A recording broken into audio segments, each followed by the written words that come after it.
ఏదంటే అది ఆడుతూ పాడుతూ మీరు వచ్చినప్పుడంతా కొన్ని లక్షలు ఖర్చు పెడుతూ స్టిల్ మొన్న లోకేష్ బాబు గారు వచ్చినప్పుడు కూడా సీటు మీదే అని చెప్పి ఏ ఇంటిమేషన్ లేకుండా అన్కండిషనల్గా వేరే వ్యక్తి కూడా జరిగింది.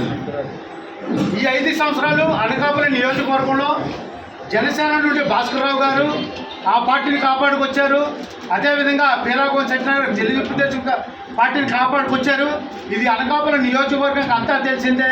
కొత్తన్నది మనకి ఎందుకండి, ఎవరైనా కొంత వీక్గా ఉన్నా సరే మన ఇద్దరం కలిసి ఒక బలం చేకూరుతుంది. ఏ క్యాండిడేట్ నుంచున్నా మనం గెలిచి అసెంబ్లీకి పంపించవచ్చు. ఈ విధంగా చేస్తే జగన్ ఇంటికి వెళ్ళండి, మనం ఇంటికి వెళ్ళిపోతాం.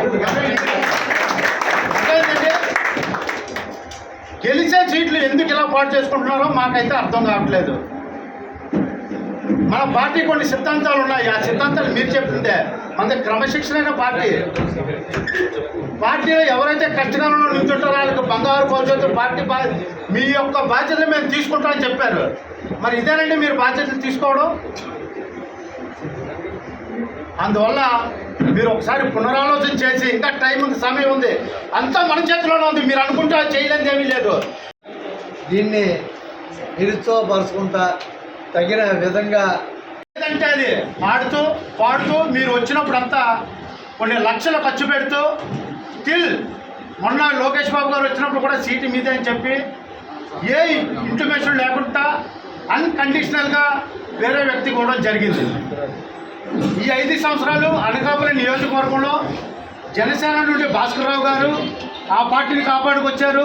అదేవిధంగా పీలాగోన్ సత్యనారాయణ తెలుగుదేశం పార్టీని కాపాడుకొచ్చారు. ఇది అనకాపల్లి నియోజకవర్గం అంతా తెలిసిందే. కొత్తన్నది మనకి ఎందుకండి, ఎవరైనా కొంత వీక్గా ఉన్నా సరే మన ఇద్దరం కలిసి ఒక బలం చేకూరుతుంది. ఏ క్యాండిడేట్ నుంచున్నా మనం గెలిచి అసెంబ్లీకి పంపించవచ్చు. ఈ విధంగా చేస్తే జగన్ ఇంటికి వెళ్ళండి, మనం ఇంటికి వెళ్ళిపోతాం. అదేంటంటే గెలిచే సీట్లు ఎందుకు ఇలా పాటు చేసుకుంటున్నారో మాకైతే అర్థం కావట్లేదు. మన పార్టీ కొన్ని సిద్ధాంతాలు ఉన్నాయి. ఆ సిద్ధాంతాలు మీరు చెప్తుంటే మన క్రమశిక్షణ పార్టీలో ఎవరైతే కష్టకాలంలో నిల్చుంటారో వాళ్ళకి బంగారు భవిష్యత్తు పార్టీ మీ యొక్క బాధ్యతలు మేము తీసుకుంటామని చెప్పారు. మరి ఇదేనండి మీరు బాధ్యతలు తీసుకోవడం. అందువల్ల మీరు ఒకసారి పునరాలోచన చేసి, ఇంకా టైం ఉంది, సమయం ఉంది, అంతా మన చేతిలోనే ఉంది. మీరు అనుకుంటే చేయలేనిది ఏమీ లేదు. దీన్ని నిరుత్సాహపరుచుకుంటా తగిన విధంగా